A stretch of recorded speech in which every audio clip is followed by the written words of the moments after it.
उठाइए दोनों हाथ, बोले शंकर भगवान की।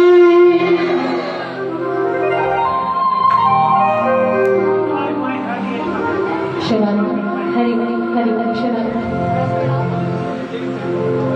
शरण राधे राधे हरि हरि शरण।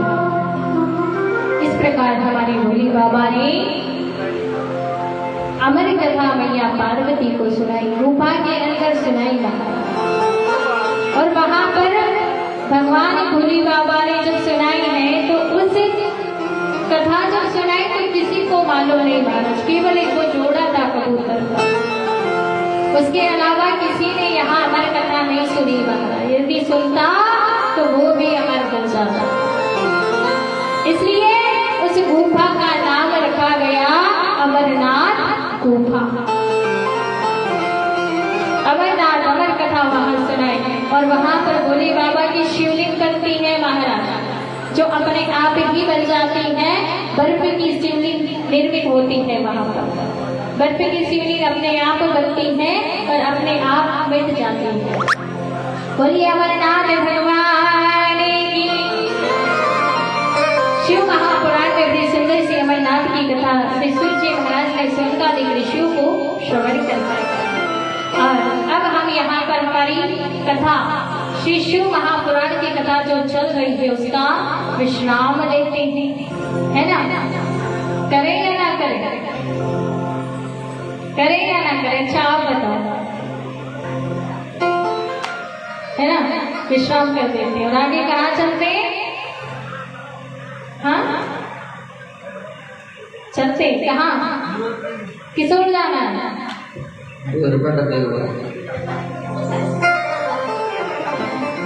तो अभी हम शिव महापुराण की कथा में यही विश्राम करते हैं और आगे सावरिया सरकार की कथा में चलते हैं ना, क्योंकि उसमें भी महाराज का प्रसंग आप सभी लोग श्रवण करेंगे, हमारे भोले बाबा नृत्य करेंगे, है ना? तो यहाँ पर हम हमारी शिव महापुराण की कथा का विश्राम करते हैं। श्री भगवान शंकर की हर हर हर हर। तनिक जोर से बोलो महाराज, जना आनंद नहीं आए, आनंद को नहीं आए, इसलिए जोर से बोलो हर हर हर हर हर हर। तो इसके बाद की कथा हम लोग कल श्रवण करेंगे। पुनः शिव महापुराण की कथा में आइए सावरिया सरकार की कथा में चलते हैं और सभी लोग बड़े भाव से तो बड़े भगवान को याद करते हुए, सावरिया सरकार को याद करते हुए सभी लोग बड़े भाव से एक बार सावरिया सरकार की जयकारा लगाएंगे। वृंदावन बिहारी लाल की। सभी लोग भगवान को मनाते हुए याद करते हुए, ओ तेरे संग में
बन जाती है। तो प्रभु से कहो तुम फूले बनो हम धागा बने, तुम फूले बनो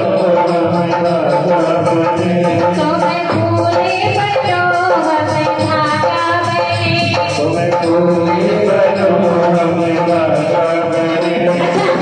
ठाकुर जी फूल बनेंगे और हम धागा बनेंगे, तब ना दोनों साथ रहेंगे, है ना? तभी तो दोनों साथ रहेंगे, तभी तो हम कहेंगे कि सरकार आप हमारे साथ हमेशा रहो। इसलिए सबको कहना है तुम फूले बनो हम धागा बने, तुम फूले बनो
तेरे संग में रहेंगे राधा गोविंद लाल। आज तो संख्या बढ़िया दिख रही है, तो आवाज भी बढ़िया आना चाहिए, है ना? ओ तेरे संग में रहेंगे राधा गोविंद लाल,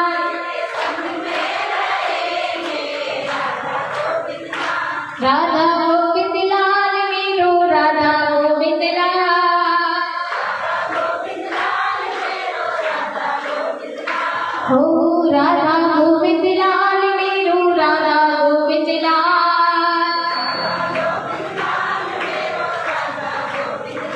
एक बार लंबे लंबे हाथ ताली बजाते सब लोग बड़े भाव से। हो तेरे संग में रहेंगे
तृतीय दिवस की कथा में हम सभी लोग प्रवेश करते हैं। कल आप सभी ने श्रवण किया कि किस प्रकार से नरसिंह जी जाने ना तो माने मुंडो बोलिस था ना माने कानो सुनिच था। भगवान ने कृपा करी, भोलेनाथ स्वयं आया और आकर नरसिंह जी ने बाणी प्रदान की। कल सुना था ना सबने? कौन कौन आया था कल कथा में? सबने सुना था। अब आगे की कथा में हम लोग प्रवेश करते हैं। भगवान का परम लाडला और परम प्रिय श्री नरसिंह जी मेहता का जो जीवन चरित्र है ना महाराज, ये नानी बाई के मायने के आगे बहुत है। ये तो जब आप नरसिंह जी का चरित्र सुनोगे तब कहीं जाकर के हम फिर मायने में प्रवेश करेंगे। सबसे पहले नरसिंह जी का जीवन चरित्र सुनना पड़ेगा। नागर कुल के ब्राह्मण, गुजरात में नागर कुल वंश में वहां नरसिंह जी का जन्म हुआ था।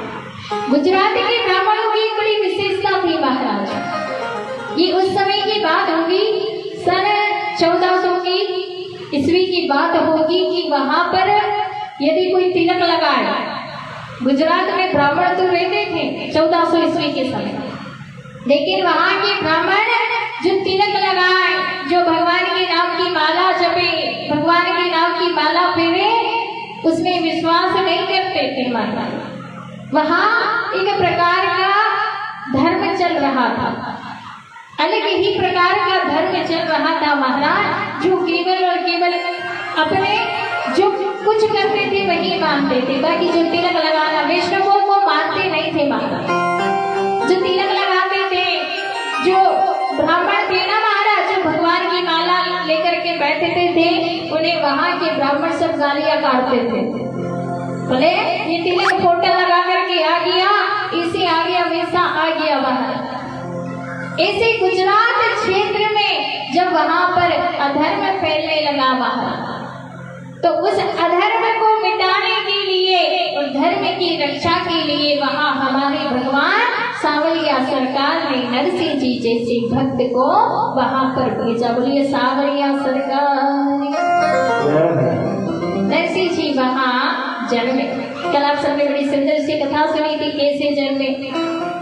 जूनागढ़ में नरसिंह जी का जन्म हुआ और वहां पर दादी सा के साथ रहता।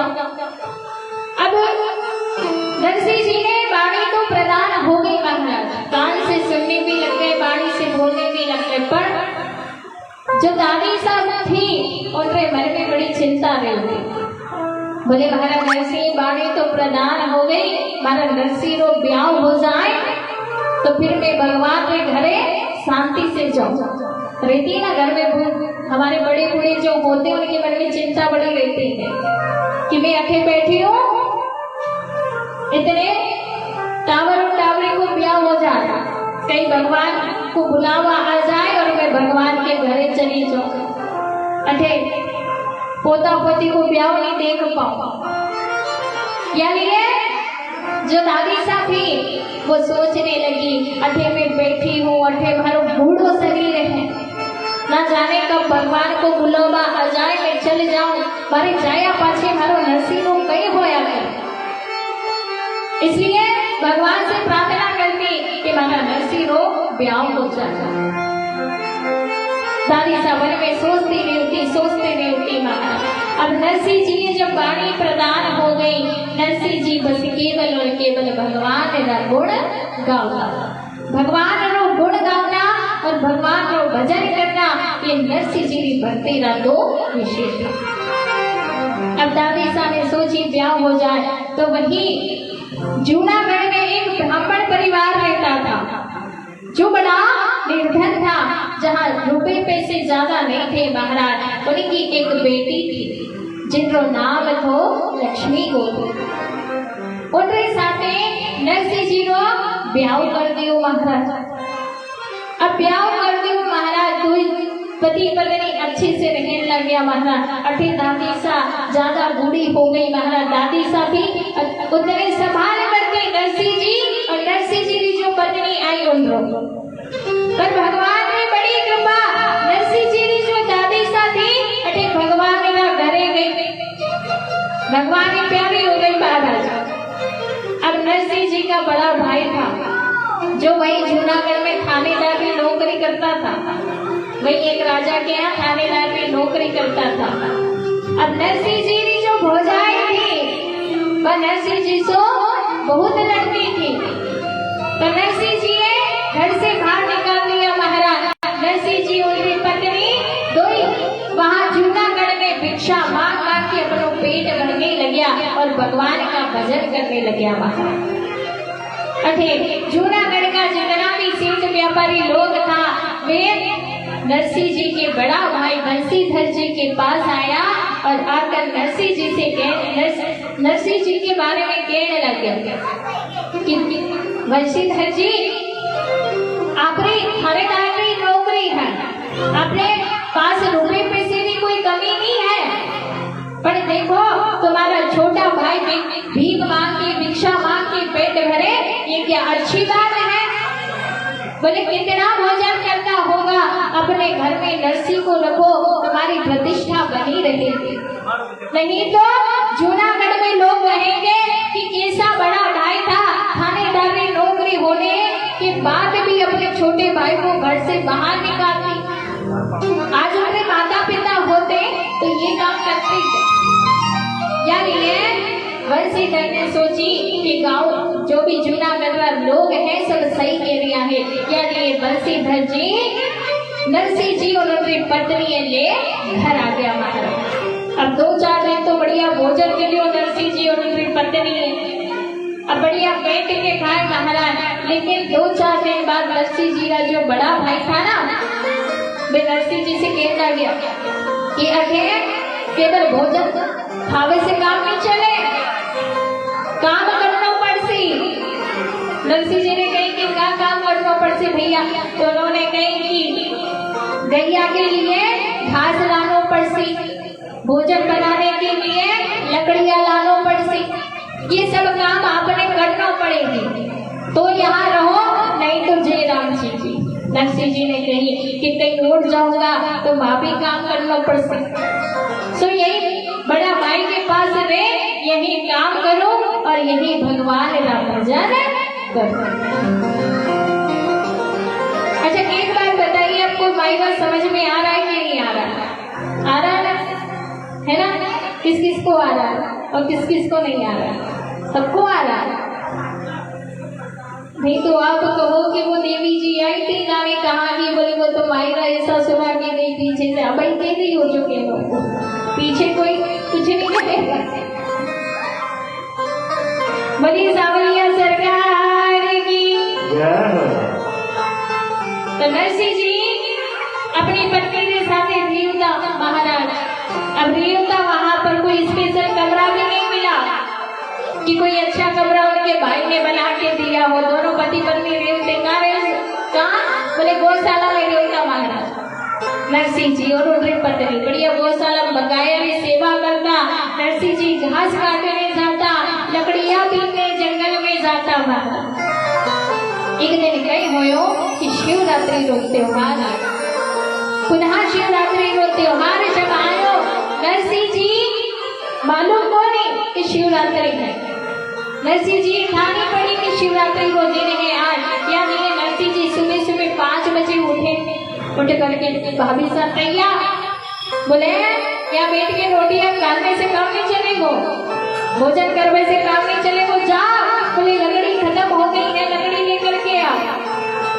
तो नरसिंह जी है और फिर भाभी साहब ने लकड़ी लेने वास्ते जंगल में पहुंचा दिया।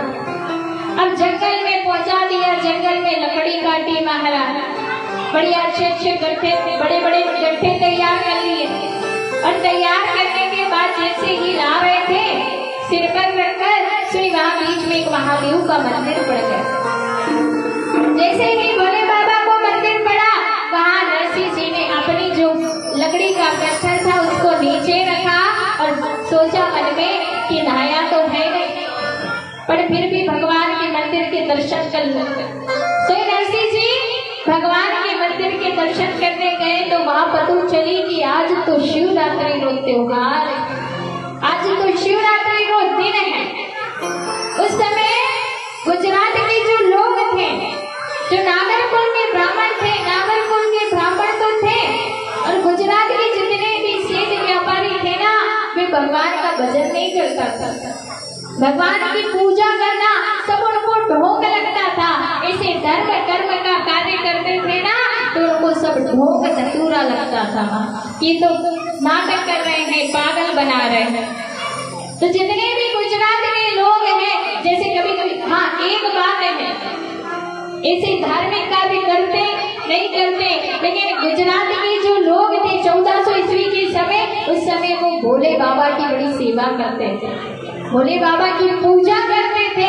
इसलिए भोले बाबा की जो पूजा करता है ना, वो उसे धन संपदा बार बना देते हैं। इसलिए गुजरात का जो राज्य था ना महाराज, वहाँ पैसों की कोई कमी नहीं, क्योंकि वहाँ के लोग सब भोले बाबा की पूजा करते थे।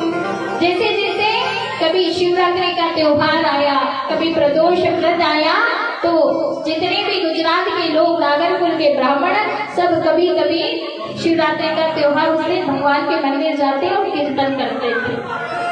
बाकी अपने व्यापार में ही बिजी रहते थे महाराज, व्यापार में चिंता उन्हें रहती। पर एक काम और करते थे, बोले गाय की सेवा होती थी, गाय की सेवा बड़े प्रेम से करते थे सब लोग। अब जैसे ही नरसिंह जी मंदिर में गया, मंदिर में जान पूछी आज किन बातों कीर्तन चल रहे हैं। बोले आज शिवरात्रि को त्योहार है ना, ये कीर्तन चल रहे हो। अब वही कीर्तन में बैठ गए, नरसिंह जी वही मगन हो गए, भोलेनाथ का कीर्तन चल रहा था, वही झांझ करताल ले ली और वही भोलेनाथ का कीर्तन करने बैठे।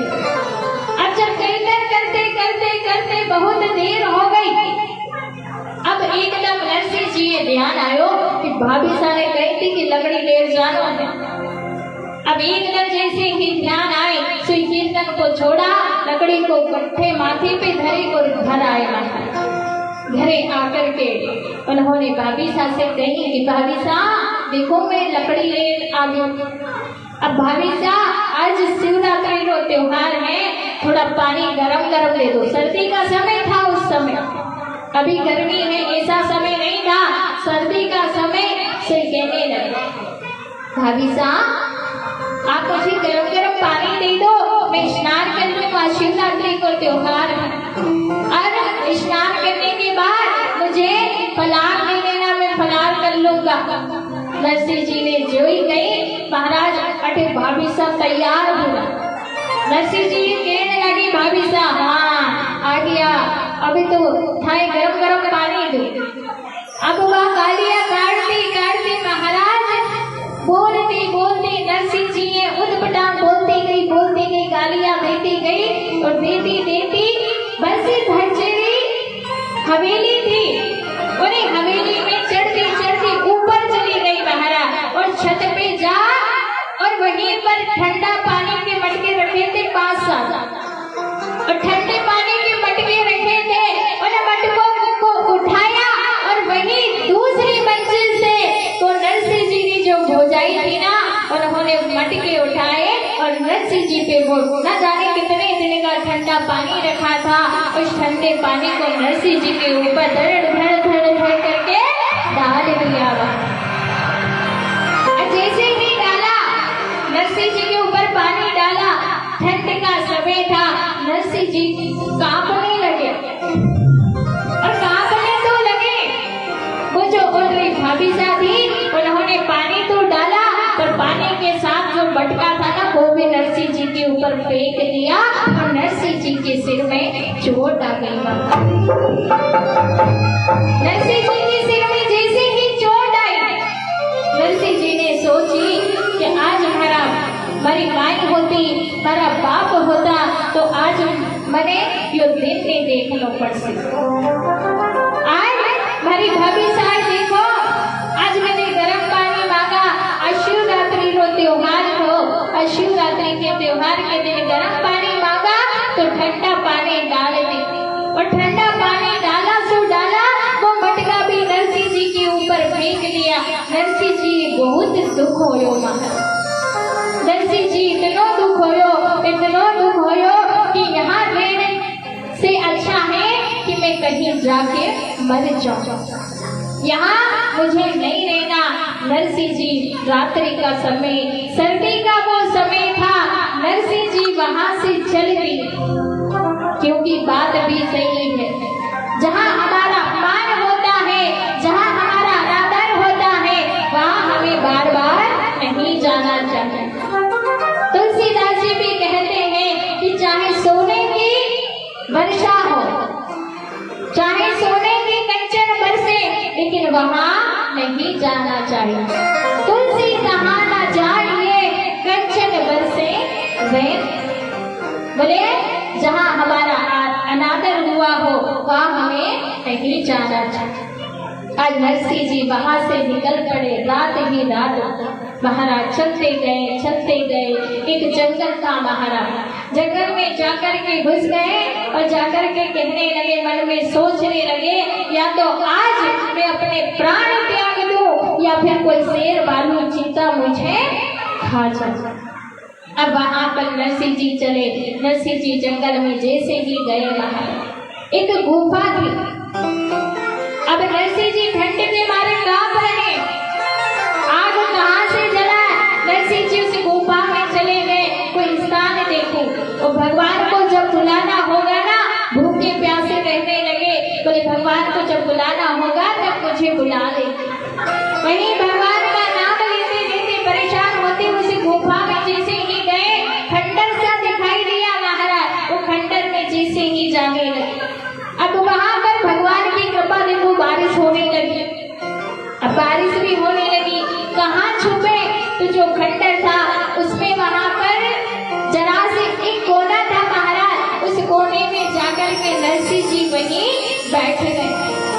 और जैसे ही नरसिंह जी बैठे महाराज, पूरी रात सर्दी में कांपते कांपते कांपते निकाली महाराज।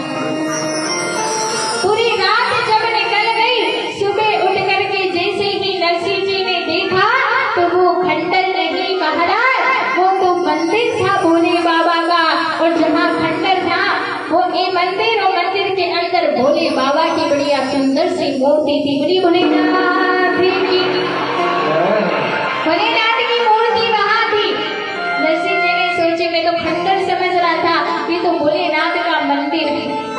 नरसिंह जी ने कहा कि भोलेनाथ अब तू ही मेरा सहाय, अब तू ही मेरा सहारा है भोलेनाथ, मुझे अपनी शरण में ले लो, बस अब आप ही मेरे सहारे। और भोलेनाथ कब नदी से जल लेकर के आए और भोलेनाथ का अभिषेक कराने लगे। नरसिंह जी भोलेनाथ